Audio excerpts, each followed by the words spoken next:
मुझे इस वीडियो के रिएक्शन के लिए लातादाद सैकड़ों भारतीय मुसलमानों ने रिक्वेस्ट की है। असद साहब बाहरी तौर पे तो बड़े खूबसूरत हैं, लेकिन इनकी अंदर की पर्सनैलिटी भी बहुत खूबसूरत है, बहुत मजबूत है। एक लम्हे के लिए भी इनकी ज़ुबान नहीं लटखड़ाई मुसलमानों का दिफा करने के लिए इस इंटरव्यू के अंदर। जी अस्सलाम वालेकुम, कैसे हैं आप सब लोग? ठीक हैं भारत में? उम्मीद करता हूँ कि आप लोग ठीक होंगे, खुशबाश होंगे भारत में। और पिछले कुछ दिनों से, बल्कि एक हफ़्ते से काफ़ी ज़्यादा मेरी वीडियोस देखी जा रही हैं भारत में। काफ़ी ज़्यादा व्यूज़ आ रहे हैं, कमेंट्स लोग कर रहे हैं, उसका बहुत बहुत शुक्रिया। लातादाद भारतीय मुसलमान हैं और भारतीय लोग हैं जो कि मेरी वीडियोस को लाइक कर रहे हैं, पसंद कर रहे हैं। तो आज एक और क्लिप है मेरे पास असदुद्दीन अवैसी साहब का। उनका जो इंटरव्यू है आपकी अदालत में लिया गया, तो उस पर एक और क्लिप मेरे पास है जो कि आज मैं देखूंगा और लेट्स सी कि इसमें वो क्या कह रहे हैं। क्योंकि जो लास्ट क्लिप था उसमें काफ़ी वो गुस्से में थे, बड़ा मज़ा आया मुझे देख के उनकी बातें सुन के। क्योंकि गुस्से में इंसान ऑफ कोर्स वो मुंह से कुछ ऐसे वर्ड निकाल देता है, इसमें कोई बुरी बात मैं समझता हूँ कि नहीं है।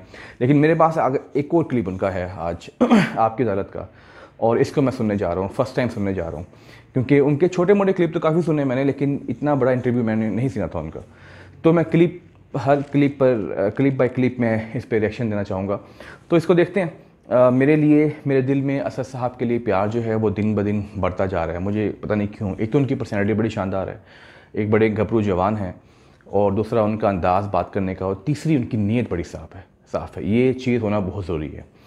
तो इस वीडियो को स्टार्ट करते हैं और लेट्स सी कि इस पार्ट में असद साहब जो है वो किन ख़यालात का इज़हार कर रहे हैं, उन पे क्या इल्ज़ामात लग रहे हैं और क्या जवाब दे रहे हैं उसका। सो इस वीडियो को मैं स्टार्ट करूंगा अब। लेकिन ये सिर्फ ऐसा नहीं है कि आपने नरेंद्र मोदी साहब के बारे में कहा हो।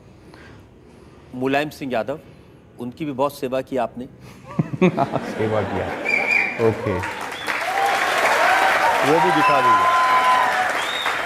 मैं उसकी बानगी भी अदालत में पेश कर देता हूं। आपने कहा ये मौलाना नहीं, आरएसएस की चड्डी पहने हुए मुलायम है। चड्डी पहने हुए। ये मुलायम सिंह ख्वाब देख रहा है, गैर जरूरी अपने आप को मौलाना मुलायम। ये मौलाना नहीं है, बल्कि आरएसएस की चड्डी पहना हुआ मुलायम सिंह है। इसको शिकस्त देना है आजमगढ़ की आवाम को, और आजमगढ़ की आवाम को बताना है कि आजमगढ़ शिबली की सरजमीन है। शिबली।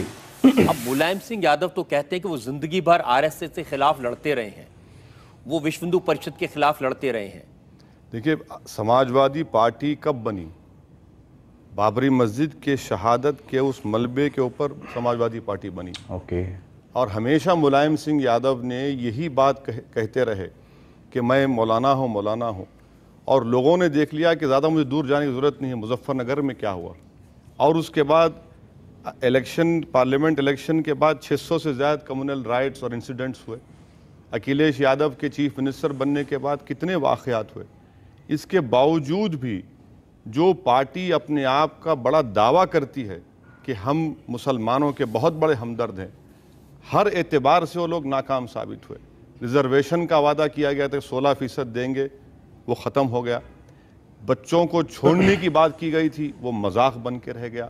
और फिर मुझे आज तक ये बात समझ में नहीं आई कि विश्व हिंदू परिषद के लीडरों के साथ मुलायम सिंह यादव ने वो जो 84 कोसी यात्रा से पहले कहा कि खैर सगाली मुलाकात है। 2 घंटे की मुलाकात। कोई मुगल आजम पिक्चर देख रहे थे क्या मुलायम सिंह? 2 घंटे की मुलाकात। और उसके बाद आप देखिए सब तूफान मचता गया। तो ये असली चेहरा है मुलायम सिंह का, और इसको बेनकाब करना मैं समझता हूँ कि मेरा फ़र्ज़ है कि लोगों को बताऊँ। और आखिरी बात सर, आज़मगढ़ में मुझे 1-1.5 साल से जाने नहीं दिया था। मैं पार्लियामेंट में खड़े होकर अपनी बात को बोल सकता हूँ, मगर मुलायम सिंह क्योंकि वहाँ के एमपी हैं, परमिशन देकर हमको कैंसिल कर दिया जाता है। 4 मरतबा हो गया आज़मगढ़ में। आप आग लगा देंगे आज़मगढ़ में जाएंगे तो? नहीं सर, अगर मैं आग लगाता हूँ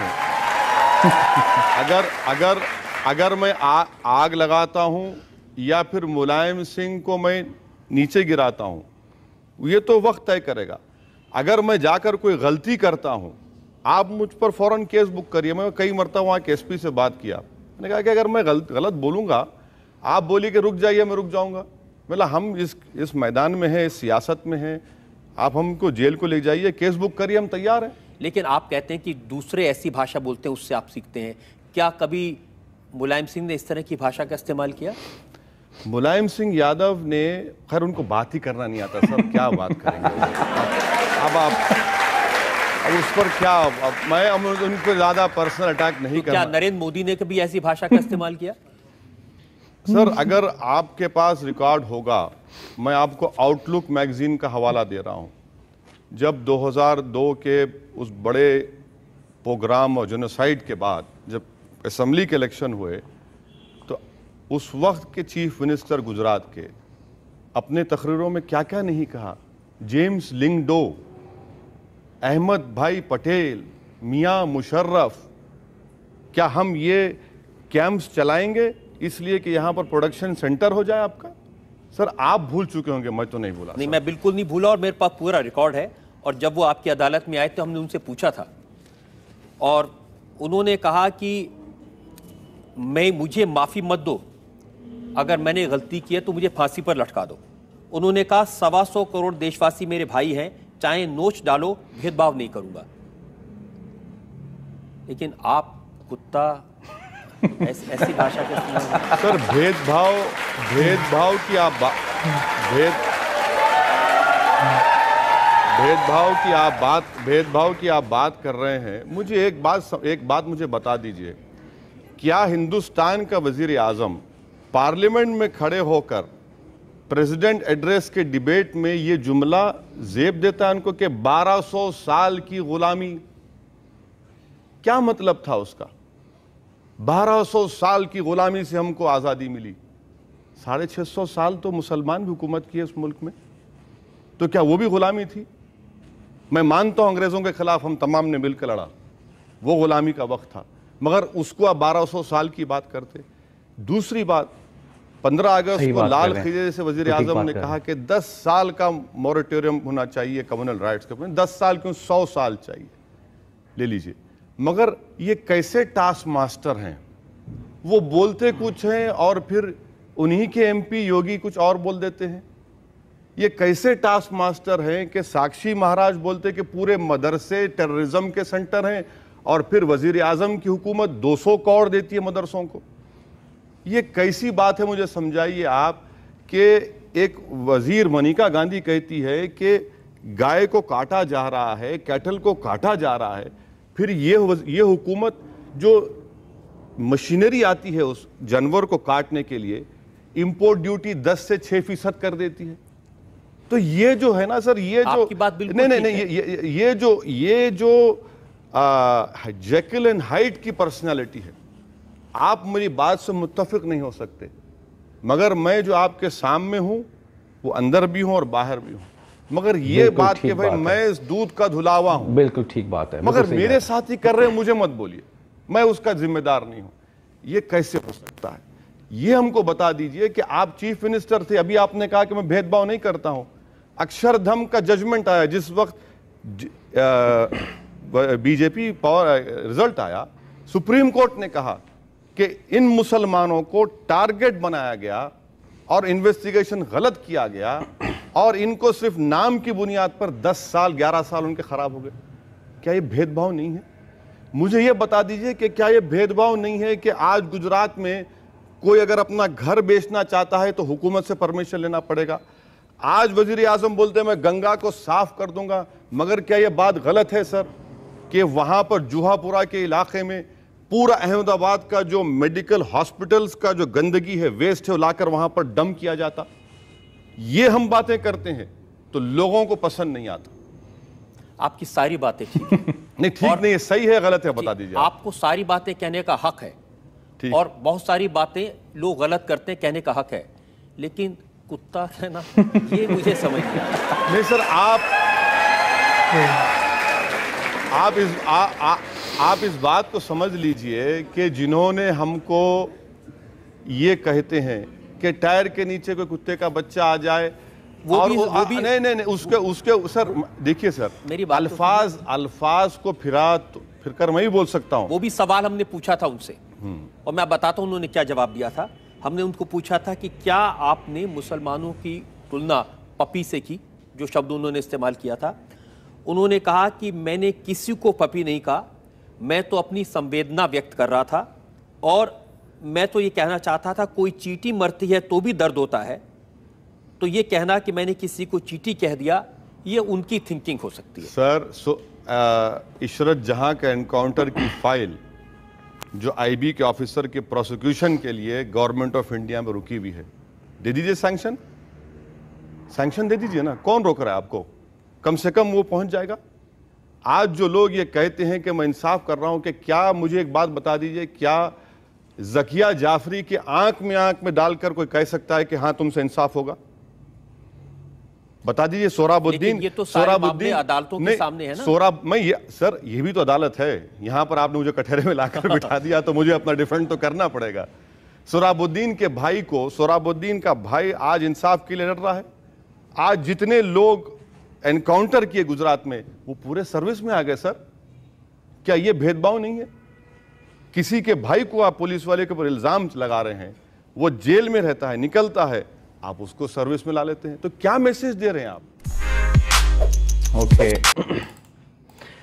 जब ये बात करते हैं तो बड़े सबूत के साथ बात करते हैं, इसमें कोई शक नहीं है, बड़ी बैलेंस तरीके से बात करते हैं। और उन्होंने इसमें कहा कि मैं बिल्कुल जो दिल में है वही बात करता हूँ, मैं मोदी की तरह नहीं कि जो, या बीजेपी की तरह नहीं कि जो कहते हैं कि गाय को नहीं काटना चाहिए लेकिन वो मशीनरी इंपोर्ट करते हैं, उस पर ड्यूटी फ्री करते हैं, और बहुत सारी बातें हैं जो उनको मुनाफिक साबित कर रहे थे, मुनाफिक, लेकिन ख़ुद कह रहे थे कि मैं बिल्कुल ठीक बात करता हूँ, इसमें कोई शक नहीं है। बहरहाल फिर एक बहुत अच्छा, एक अक्ल दानिश से भरी इनकी बातें मैं सुन रहा था। काफ़ी सारे मामला थे जिसका ताल्लुक़ भारतीय पॉलिटिक्स से है, उनको मैं समझ नहीं पाया। बहुत सारी पर्सनैलिटी का उन्होंने नाम लिया, बहुत सारे चीज़ें थी इनको मैं नहीं जान पाया, बिकॉज मैं जानता नहीं उन लोगों को। लेकिन मैं बात कर रहा हूँ इनकी शख्सियत की मजबूती की, कि एक लम्हे के लिए भी इनकी ज़ुबान नहीं लकड़ाई, एक लम्हे के लिए परेशान नहीं हुए।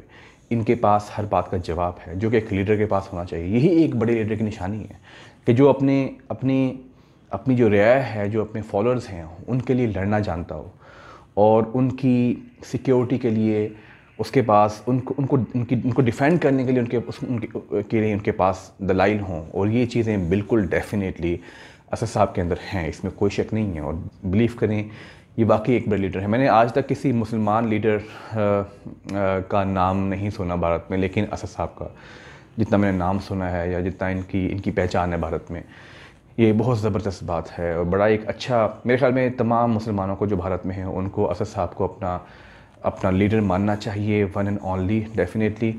और उसमें इमरान प्रताप गढ़ी साहब भी हैं, बड़ी अच्छी पर्सनैलिटी उनकी भी है। लेकिन जिस प्लेटफॉर्म से ये लड़ रहे हैं, जो कि बड़ा खालिस प्लेटफॉर्म है, जो कि सिर्फ मुसलमानों की जमात है, तो वो चीज़ इनकी अहमियत को बढ़ा देती है, इसमें कोई शक नहीं है। मुझे बड़ा अच्छा लगा, बड़ा मज़ा है इसमें भी। जो लास्ट आपका इनका जो क्लिप, जो इंस्पिरेशन दिया था मैंने, वो काफ़ी मज़े का था। उसमें कुछ बड़ी मज़े की सख्त ज़ुबान भी थी, लेकिन इसमें उन्होंने बड़े एक अच्छे ज़ुबान के साथ अपनी बात को बयान किया। बहुत शुक्रिया आप लोगों का रिक्वेस्ट करने के लिए, और उम्मीद है कि आप लोग मुझे रिक्वेस्ट करते रहेंगे इनकी मज़ीद स्पीचेस पे, मज़ीद इनके कंटेंट पे। शुक्रिया, अल्लाह हाफ़िज़।